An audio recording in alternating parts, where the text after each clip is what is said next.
Bom, olá, prezados alunos do nono semestre do curso de Direito da Univag. Como eu disse anteriormente no post relativo a essa aula, esse vídeo tem por objetivo trabalhar um pouco mais aprofundadamente o assunto que consta daqueles textos que eu compartilhei com vocês. Eu compartilhei há um tempo, um texto, e esse texto ele tratava da política nacional de meio ambiente. Já tendo estudado a repartição constitucional de competências em matéria ambiental, já tendo estudado os princípios do direito ambiental nas aulas anteriores, então agora a gente vai prosseguir com a Política Nacional do Meio Ambiente. A Política Nacional do Meio Ambiente ela foi estabelecida pela Lei 6938 de 1981, depois da Constituição, a gente poderia dizer assim, abaixo da Constituição. Esse diploma normativo corresponde à mais importante lei em matéria ambiental no nosso ordenamento jurídico brasileiro. É uma lei de 1981, a redação dela é uma redação avançada para a época, e por óbvio que essa lei ela foi recepcionada pelo atual ordenamento constitucional, ok? Então eu vou trabalhar alguns pontos desta lei com vocês hoje. Como eu já ressaltei anteriormente, considerando a extensão dessa, não é uma lei muito extensa, mas a boa parte dos dispositivos desta lei tem significativos impactos no ordenamento jurídico ambiental brasileiro. Então, considerando essa circunstância, a gente vai trabalhar a Política Nacional do Meio Ambiente em mais de uma aula, ok, galera? Então, vamos lá. Bom, é uma lei cuja redação foi influenciada pela Conferência de Estocolmo de 1972. Conforme nós já trabalhamos nas aulas anteriores, o direito ambiental ele ganha, digamos assim, instrumentos normativos, ele é alçado à condição de lei, principalmente no âmbito internacional.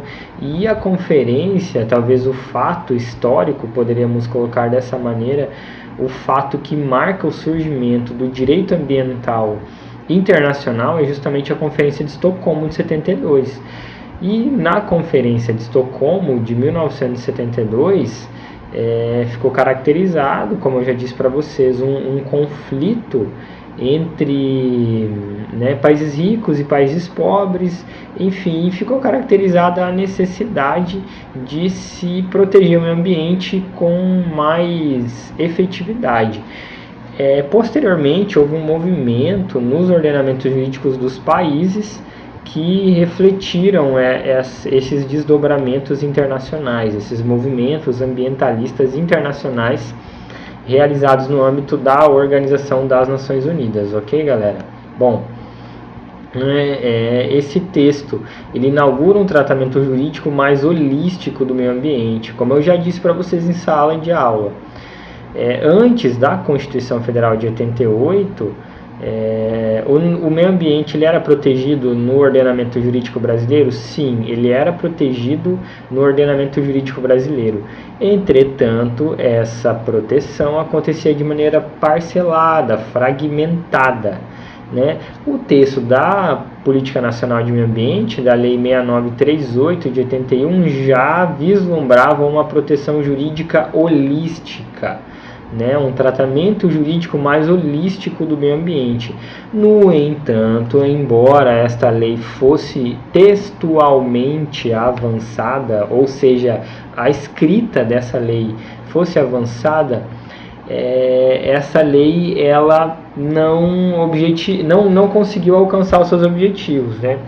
Então, citando aqui uma passagem de um texto do professor Herman Benjamin, ele diz o seguinte: a partir desse texto adota-se uma compreensão sistêmica né, e legalmente autônoma do meio ambiente, determinando um tratamento jurídico das partes a partir do todo, precisamente o contrário do paradigma anterior, ou seja, proteger-se-á a partir de então, nos termos desta lei, né, o meio ambiente de uma concepção mais ampla, que é, né, o equilíbrio ecológico, ok? Então vamos lá. Né? Essa lei estabelece, portanto, conceitos, princípios, objetivos, diretrizes que deveriam ser observados pelo poder público. Né? Como essa lei ela foi recepcionada pelo atual ordenamento constitucional e em razão da supremacia da Constituição e da força normativa da Constituição, então todos os dispositivos desta lei passam obrigatoriamente a ser interpretados, compreendidos e aplicados à luz da Constituição. Dessa maneira, né, todos os dispositivos desta lei, portanto, devem se amoldar aos preceitos constitucionais. Ok, galera? Então vamos lá. Embora, né, essa lei fosse avançada em termos textuais, né, a gente tem a seguinte situação. Isso aqui é mais uma passagem do professor Herman Benjamin e ele pontuou o seguinte: o direito ambiental, constitucionalizado ou não, né, se referindo a essa norma, o direito ambiental constitucionalizado ou não é uma disciplina profundamente dependente da liberdade de participação pública e do fluxo permanente e desimpedido de informações de toda a ordem. Em regimes ditatoriais ou autoritários, a norma ambiental não vinga, permanecendo, na melhor das hipóteses, em processo de hibernação letárgica, à espera de tempos mais propícios à sua implementação, como se deu com a lei, né, da Política Nacional do Meio Ambiente, de 81, até a consolidação democrática, de 1988. O que o professor Herman Benjamin está nos dizendo? Justamente isso, que é uma lei textualmente avançada, mas que permaneceu em estado de hibernação, né, permaneceu sem aplicabilidade efetiva porque o clima político não era democrático, não havia participação da população, não havia livre acesso a informações relativas a questões ambientais e, portanto, essa lei permaneceu ineficaz até a entrada em vigor da Constituição de 1988, que, ao recepcionar essa lei, estabeleceu uma nova forma de sua interpretação e aplicação. Ok, galera? Então, vamos lá. Uma questão que eu coloco aqui para vocês, apenas uma provocação. A participação democrática é de fato imprescindível para a proteção do meio ambiente? A gente poderia falar num Estado que protege o meio ambiente sem permitir a participação do povo? Enfim, né, alguns teóricos que dizem que isso é possível, outros que não. Vamos lá. Artigo 1º, né, da Lei 6938 de 81. Esta lei, com fundamento nos incisos 6 e 7 do artigo 23 e no artigo 225 da Constituição. Pessoal, artigo 23 a gente trabalhou nas aulas anteriores. O artigo 23 ele corresponde à regra constitucional de repartição de competências administrativas, também chamada, né, de competência material, ou seja, aquilo que cada ente da federação vai levar a efeito em termos de políticas públicas, em termos de exercício da função típica da administração pública, do Poder Executivo. O artigo 23 estabelece regras de competência administrativa. E vocês lembram que a competência estabelecida no artigo 23 é a competência comum, também chamada de paralela. Isso significa que tanto União quanto Estados, Distrito Federal e municípios exercerão paralelamente as competências, né, a competência para os assuntos arrolados no artigo 23, e é o caso da proteção do meio ambiente. Proteger o meio ambiente, portanto, é de competência comum de todos os entes da federação. Então, esta lei, com fundamento nos incisos 6 e 7 do artigo 23 da Constituição Federal e no artigo 225, estabelece a Política Nacional do Meio Ambiente, mecanismos, né, de formulação e aplicação, bem como constitui o Sistema Nacional do Meio Ambiente, chamado de SISNAMA. Ok, galera? Então, vamos lá. No artigo 2º desta lei, o que a gente tem, né? A Política Nacional do Meio Ambiente tem por objetivo, qual que é o objetivo dessa Política Nacional de Meio Ambiente? Né? Preservação, melhoria e recuperação da qualidade ambiental. Essa qualidade ambiental ela deve ser propícia à vida, visando assegurar no país condições ao desenvolvimento socioeconômico, aos interesses da segurança nacional e à proteção da dignidade da vida humana. Pessoal, a gente poderia falar longamente a respeito dos princípios, né, das palavras, melhor dizendo, dos conceitos jurídicos indeterminados que estão previstos aqui neste artigo 2º. Mas, de maneira geral, a gente pode dizer o seguinte: esta lei tem por objetivo garantir o desenvolvimento sustentável. Embora, né, e naquele texto que eu compartilhei com vocês é dito isso, embora o conceito de desenvolvimento sustentável não tivesse sido ainda formulado tal como nós conhecemos hoje, o texto da Política Nacional de Meio Ambiente já estabelece que, né, a Política Nacional Ambiental brasileira ela terá por objetivo garantir a preservação do meio ambiente e o desenvolvimento socioeconômico. Preservar o meio ambiente em equilíbrio com o desenvolvimento socioeconômico, social e econômico, não é outra coisa senão o desenvolvimento sustentável. Percebam o avanço textual, redacional desta lei, ok? Então, preservar o meio ambiente e garantir desenvolvimento socioeconômico e, claro, né, segurança nacional. Segurança nacional é um termo típico das normas que foram estabelecidas na época do governo militar. Segurança nacional, né, um contexto de mundo polarizado, de um lado comunismo, de outro lado capitalismo. Então, claro, a preservação do meio ambiente também tem por objetivo, e ela tem que ser levada a efeito, respeitando-se os pressupostos da segurança nacional, ok, galera? E, claro, dignidade da vida humana. Então, esse é o objetivo geral, poderíamos colocar dessa maneira. Objetivo geral, por quê? Porque no artigo 4º a gente vai ver objetivos mais específicos. Então, o objetivo geral está no caput do artigo 2º. E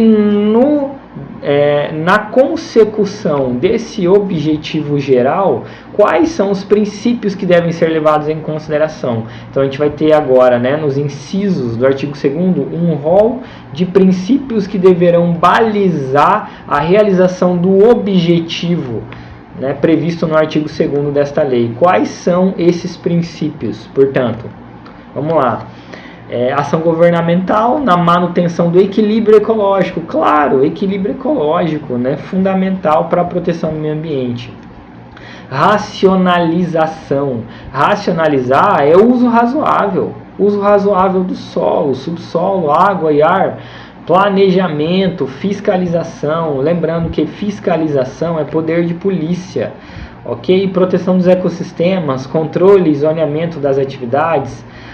Incentivo ao estudo e à pesquisa de tecnologias orientadas para o uso racional, recuperação de áreas degradadas, proteção de áreas ameaçadas, e aqui a gente poderia destacar educação ambiental em todos os níveis de ensino, inclusive da comunidade, educação ambiental em todos os níveis de ensino e para a comunidade, objetivando capacitar a comunidade para a participação na participação, né, ativa na defesa do meio ambiente. Percebam, esse inciso 10, né, que traduz um dos princípios da Política Nacional do Meio Ambiente, a educação ambiental, ele já antecipa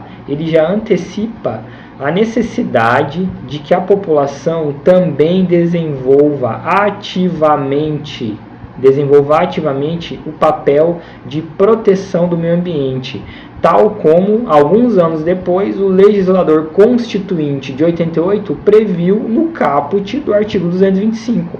O que diz o caput do artigo 225? Todos têm direito a um meio ambiente ecologicamente equilibrado, bem de uso comum do povo e essencial à sadia qualidade de vida, impondo-se ao poder público e à coletividade o dever de defendê-lo e preservá-lo para as presentes e futuras gerações. Portanto, como nós temos visto nas aulas, a coletividade também compartilha com o dever, compartilha com a administração pública, com o poder público, o dever fundamental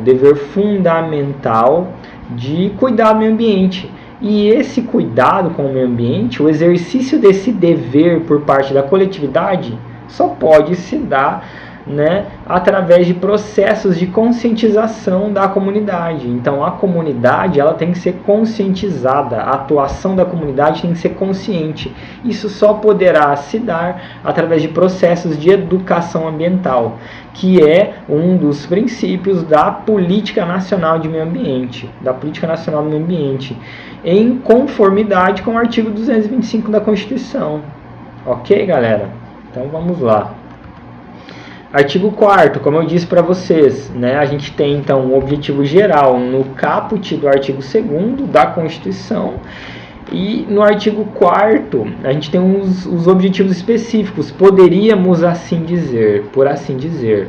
Quais seriam esses objetivos? Primeiro, compatibilizar o desenvolvimento econômico e social com a preservação da qualidade do meio ambiente e equilíbrio ecológico, desenvolvimento sustentável. Isso é o desenvolvimento sustentável. Aliás, o grande desafio do nosso tempo, desenvolvimento sustentável. E ainda, a definição de áreas prioritárias de ação governamental, enfim, estabelecimento de critérios e padrões de qualidade ambiental. São esses padrões de qualidade ambiental que irão estabelecer os limites das atividades dos particulares. Então, esses padrões de qualidade ambiental, eles significam justamente as normas que devem ser observadas em termos de limite de poluição. Vou dar um exemplo para vocês. Um limite de poluição muito simples que deve ser observado pela atividade econômica é a quantidade de gases que são emanados dos escapamentos dos veículos.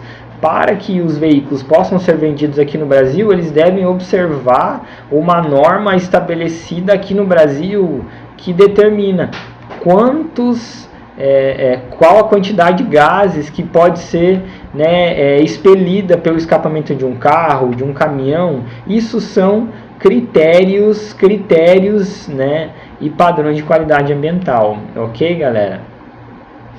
Além disso, objetivos da Política Nacional de Meio Ambiente, o desenvolvimento de pesquisa e tecnologia, difusão de tecnologias no manejo, a divulgação de informações, preservação e restauração de recursos ambientais, com vistas à sua utilização racional, e a disponibilidade permanente. E interessante aqui notar, pessoal, que no inciso 7 a gente percebe aqui os princípios do poluidor pagador e do usuário pagador. Por quê? Porque um dos objetivos da Política Nacional de Meio Ambiente consiste justamente na imposição ao poluidor e ao predador da obrigação de recuperar e ou indenizar os danos causados. Isso aqui é poluidor pagador. Ou seja, poluiu, vai ter que recuperar ou vai ter que indenizar o dano causado, certo? E ao usuário, pela contribuição, o usuário vai ter que contribuir, melhor dizendo, pela utilização de recursos ambientais com fins econômicos. Exemplo, utilização de recursos hídricos em atividades industriais. Então, frigorífico, atividade de mineração que necessita de recursos hídricos para desenvolver as suas atividades, os processos produtivos inerentes a esses ramos da indústria, a utilização de recursos ambientais com fins econômicos né, essa utilização deverá se dar através de pagamentos realizados pelo usuário, pelo empreendedor. São objetivos, né, da Política Nacional de Meio Ambiente que se traduzem em princípios do direito ambiental, conforme, né, a gente conversou na aula passada. Ok, galera? Então, avançando aqui, um dos pontos fundamentais dessa lei, da Política Nacional de Meio Ambiente, vocês devem ter notado que eu falei, né, do artigo 1º, do artigo 2º, né, e pulei para o artigo 4º. A gente vai trabalhar agora no artigo 3º, conceitos elementares. Aqui no artigo 3º, o legislador ele realiza o que a doutrina chama de interpretação autêntica. O que significa isso? O próprio legislador, quando cria a norma, ele estabelece conceitos que deverão ser utilizados na interpretação da lei. Então, a lei, quando ela for interpretada, né, ela deve ser interpretada de acordo com esses conceitos estabelecidos aqui no artigo 3º, interpretação autêntica. O próprio legislador estabeleceu em um determinado artigo da lei os conceitos de alguns termos que são recorrentemente utilizados ao longo deste diploma. Né? Então, quais são esses conceitos elementares estabelecidos no artigo 3º desta lei? Primeiro deles, e talvez o mais importante, o conceito de meio ambiente. Até aqui a gente tem tratado do direito ambiental, mas afinal de contas, o que é meio ambiente? O que é meio ambiente? O conceito legal de meio ambiente encontra-se estabelecido no artigo 3º, inciso 1, da Lei 6938 de 1981. E qual é este conceito? Vamos lá, né? Caput do artigo 3º. Para os fins previstos nesta lei, entende-se por 1. Meio ambiente. O conjunto de condições, leis, influências e interações de ordem física, química e biológica que permite, abriga e rege a vida em todas as suas formas. Percebam, é um conceito bastante técnico. A gente poderia dizer até que oriundo de um livro de biologia, de ecologia, enfim. Bom, professor, o objetivo não era, né, o legislador aclarar, especificar, né, o que significa meio ambiente em termos jurídicos. E esse conceito não está muito claro, enfim, pois é o que temos na nossa legislação. Então, o que é o meio ambiente? É um conjunto de condições, leis, influências e interações de ordem física, química e biológica. A gente poderia resumir aqui com elementos vivos e não vivos da biosfera, da Terra de maneira geral. Né? E as relações desses elementos vivos, plantas e animais, por exemplo, e não vivos, rocha, minerais, terra, atmosfera, enfim, tudo isso que permite, abriga e rege a vida em todas as suas formas, seja nas formas mais elementares, microscópicas até, né, em grandes organismos vivos, mamíferos, não mamíferos, enfim, né? Isso é meio ambiente.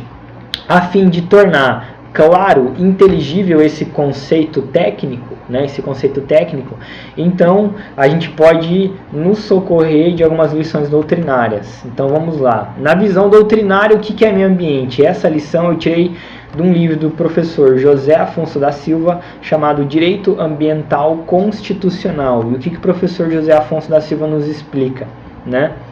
O conceito de meio ambiente há de ser, pois, globalizante, abrangente de toda a natureza, o artificial e original, bem como os bens culturais correlatos. Aqui o professor José Afonso da Silva está nos dizendo que o conceito de meio ambiente, ele abrange tanto o meio ambiente, né, no seu aspecto natural, aquilo criado pela própria natureza, a árvore, o lago, né, o Pantanal, os mares, né, as florestas, enfim, tudo aquilo que a própria natureza, sem a mão humana, sem o artifício do homem, do ser humano, aquilo que a natureza criou.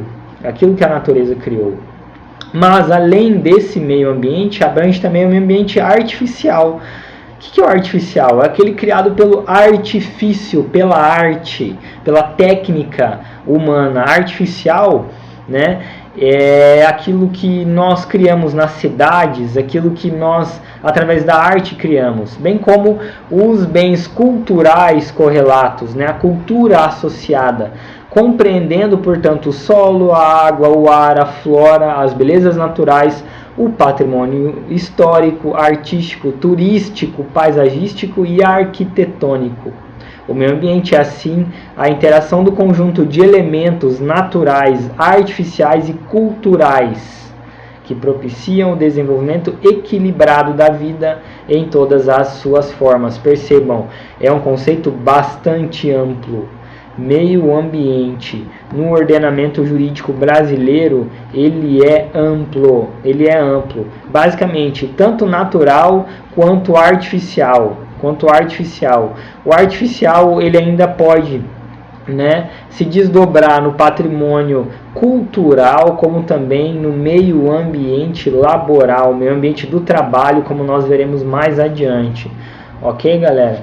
Na visão do STF, o que é meio ambiente? É a mesma coisa, né? Tem aqui um excerto que foi extraído da ação direta de inconstitucionalidade 3540 de 2005, se eu não me engano, essa ADI, e o STF estabeleceu expressamente, né, que o meio ambiente tutelado pelo ordenamento jurídico brasileiro, ele abrange tanto o meio ambiente natural, meio ambiente cultural e meio ambiente artificial, que aqui eles especificaram, que é o espaço urbano, e ainda o meio ambiente laboral. Então a gente poderia dizer, né, aqui com base nas lições do professor Frederico Amado, que, em síntese, o meio ambiente tutelado pelo ordenamento jurídico brasileiro é o meio ambiente natural, o meio ambiente cultural, né? O meio ambiente cultural, ele pode ser formado tanto pelo patrimônio histórico e artístico de natureza tangível quanto intangível.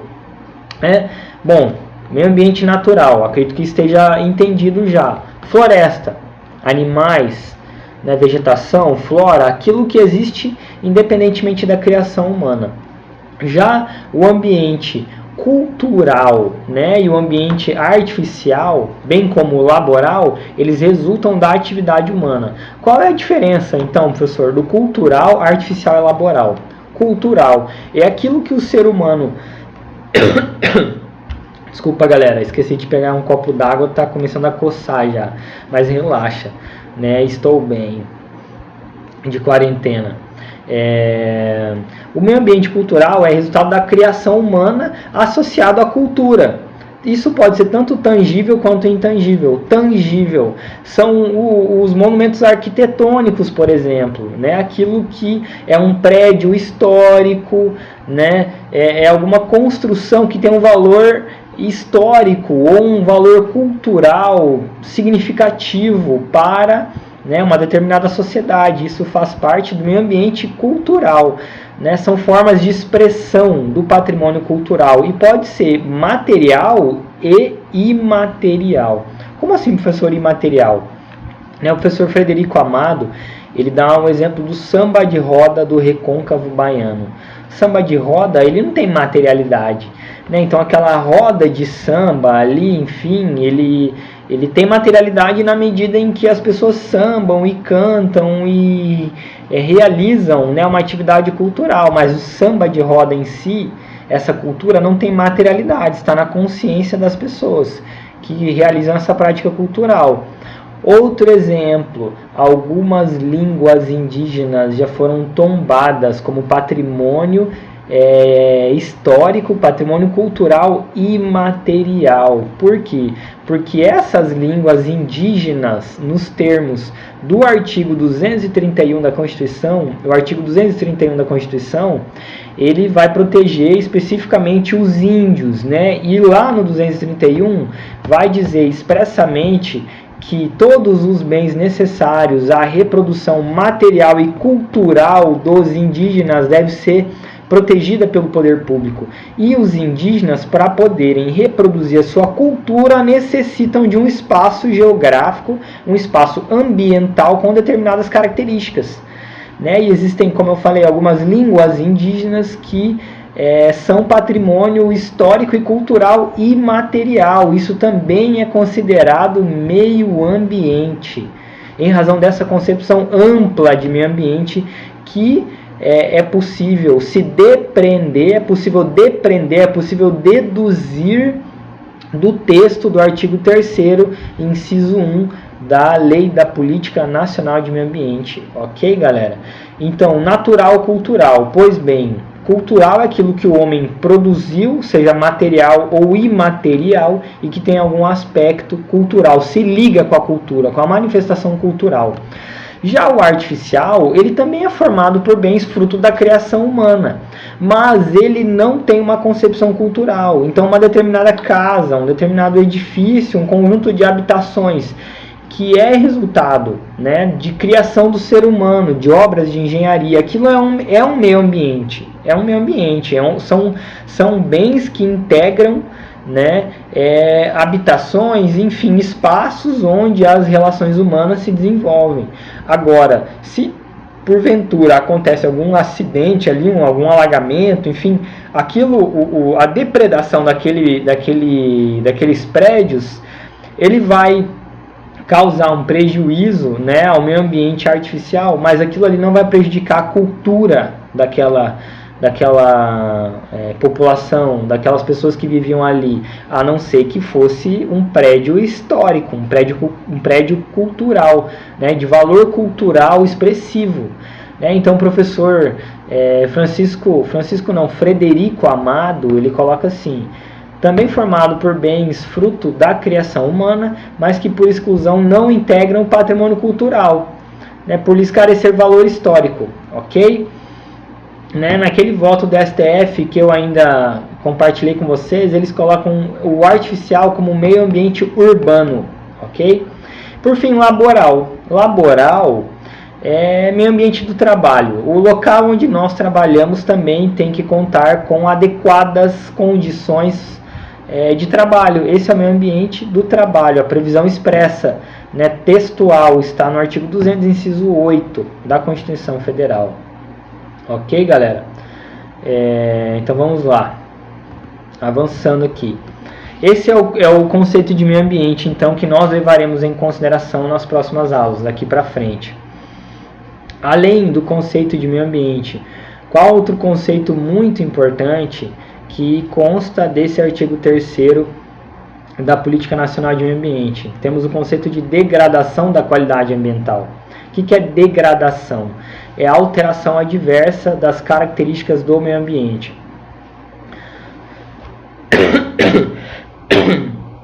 Da próxima vez eu vou pegar água. Degradação da qualidade ambiental. É uma alteração adversa da qualidade do meio ambiente, das características do meio ambiente. A degradação a gente poderia traduzir como desequilíbrio ecológico. A degradação ela pode ser causada ou não por uma atividade do ser humano. Pode ser causada ou não por atividade do ser humano. Exemplo de um desequilíbrio ecológico que não é causado pelo ser humano. Uma erupção vulcânica, um tufão, um maremoto que pode prejudicar uma floresta, um conjunto de seres vivos.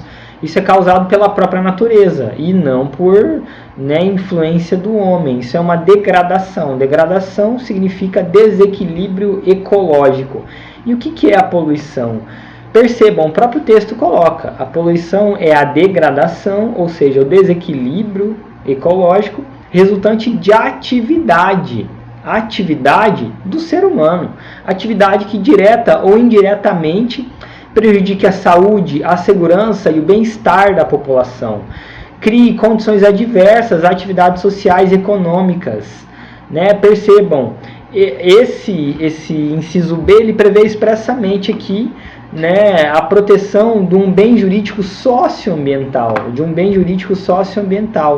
ou seja, né, alguma atividade humana que cause degradação a saúde, a segurança e o bem-estar, bem como a atividade social e econômica, é uma degradação ambiental. Ok? E ainda afetem desfavoravelmente a biota, as condições estéticas, olha só, estéticas, sanitárias do meio ambiente, né? Lancem matérias ou energia em desacordo com os padrões ambientais. Lançar energia, por exemplo, é poluição sonora. Energia, né? Poluição sonora. Ok, galera? Então isso, qual que é o ponto principal aqui desses dois conceitos? Degradação. Prejuízo ao equilíbrio ambiental. Tanto a degradação ela pode ocorrer ou não por atividade humana. A poluição é a degradação necessariamente que decorre da atividade humana, ok? Poluidor, olha só, quem que é o poluidor? É aquele que pratica a poluição. Mas quem que é o poluidor? Pessoa física ou jurídica? Pessoa física ou jurídica. No ordenamento jurídico brasileiro, a pessoa jurídica também é considerada poluidor, né? E a pessoa jurídica é de direito público ou privado e responsável direta ou indiretamente por atividade causadora de degradação ambiental. Mais adiante a gente vai estudar aí, né, a responsabilização pelo dano ambiental, e a gente vai ver o que é essa responsabilidade direta ou indireta por uma atividade causadora da degradação. E por fim, os recursos ambientais, a atmosfera, águas, né, estuários, mar territorial, solo, subsolo, enfim, correspondem aos recursos ambientais, né, aos microbens ambientais. Lembram dos microbens ambientais? Né? Microbens ambientais, ok? Por fim, né, a gente está quase acabando aí, galera, né? Essa aula eu tentei ser o mais resumido possível, né? Como vocês podem ver, cada artigo, cada dispositivo dessa lei enseja uma série de comentários. Por quê? Porque se desdobram juridicamente, né, em vários efeitos de relevância para a proteção ambiental do ordenamento, no ordenamento jurídico brasileiro.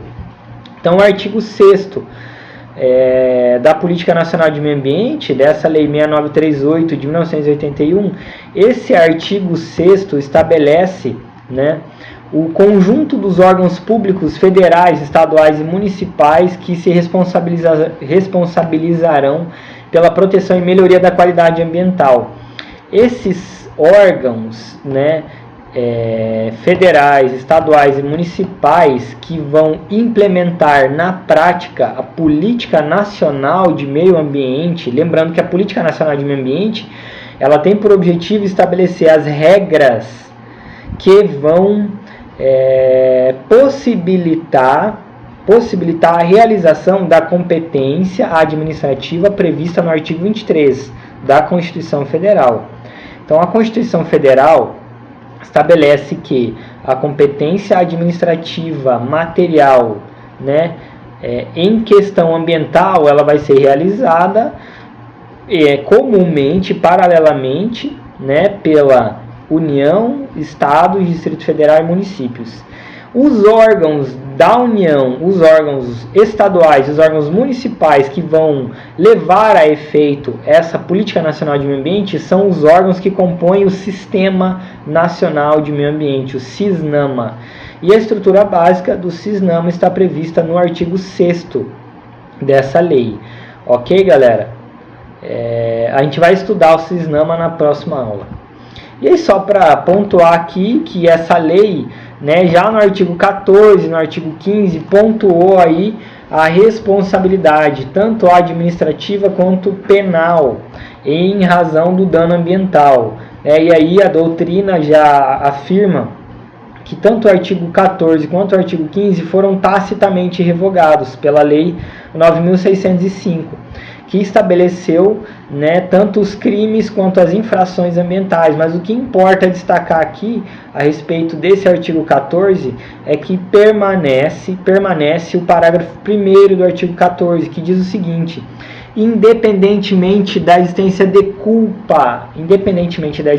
culpa, né, haverá aquele que causar dano ambiental, a degradação ambiental, o poluidor, ele deverá reparar e indenizar os danos ambientais. A responsabilidade pelo dano ambiental na esfera civil, que é a responsabilidade de reparar e indenizar, ela é objetiva, independe de culpa. Artigo 14, parágrafo 1º da Lei 6938 de 81. Ok, galera? Então, né, aqui o artigo 15, que fala da responsabilidade, né, na esfera penal, enfim. É isso, galera. O que eu tinha aí para considerar inicialmente a respeito dessa lei, bem rapidamente, é isso. Espero ter aí, né, aclarado, contribuído aí para o entendimento de vocês a respeito dessa lei de suma importância para a proteção do meio ambiente no ordenamento jurídico brasileiro. E aí temos o texto que eu compartilhei com vocês, temos o fórum aí onde vocês poderão expressar dúvidas, realizar contribuições.